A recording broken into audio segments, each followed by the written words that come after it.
Triumph Motorcycles has extended its best-selling modern classic range with yet another beautifully crafted, loaded with modern technology motorcycle, the Bonneville Speedmaster.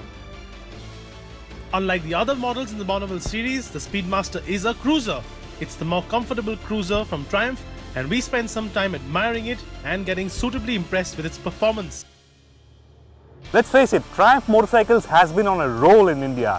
It's now the second largest selling premium motorcycle brand in India, and most of the credit goes to the modern classics in the Triumph motorcycle range, which belong to the Triumph Bonneville family.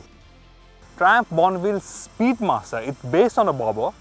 It gets a pillion seat, so more practicality there.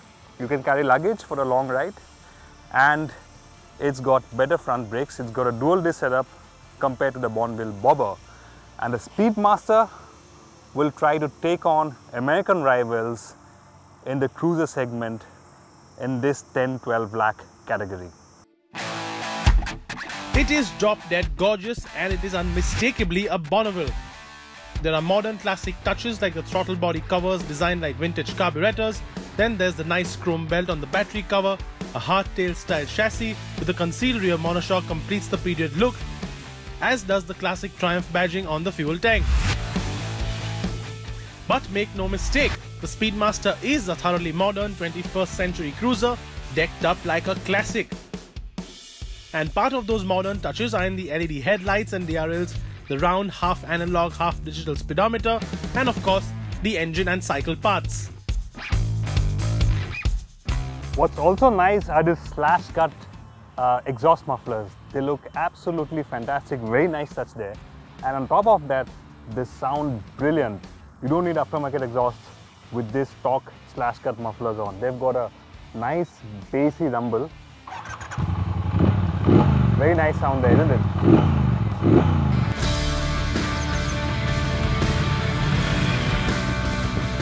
The 1200cc high-torque engine is the latest parallel twin from Triumph, which is shared across several models in the Bonneville range, and the Speedmaster also gets traction control, 2 riding modes and standard ABS.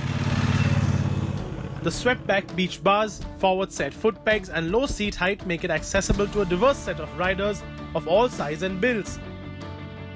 The 1200cc parallel twin engine has the performance and range for all kinds of riding, with power and grunt accessible with just a slight twist of the throttle.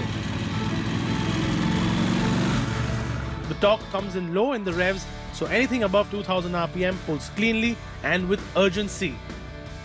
The Speedmaster's ride is pliant and plush, and during our test ride, it sailed over almost all kinds of surfaces with remarkable poise. The fat AVON COBRA tires do not hinder the bike's handling. In fact, the chassis is taut and the Speedmaster is steady and remains planted even when pushed around a sweeping or slightly tight corner. But that's when the bike's chink in armor is exposed, ground clearance.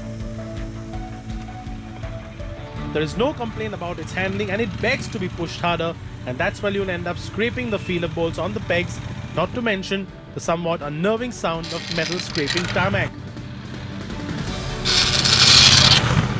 Well, if you're the kind of rider who's into cruisers, you can certainly look at the Triumph Bonneville Speedmaster. Looks absolutely fantastic, has a great engine, very smooth, very tractable, got oodles of performance, and it's got practicality now as well with the pillion seat.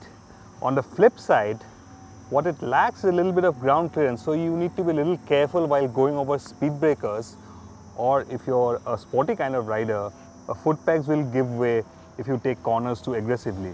Other than that, I think the Speedmaster makes a very good case to take on the American rivals in this segment.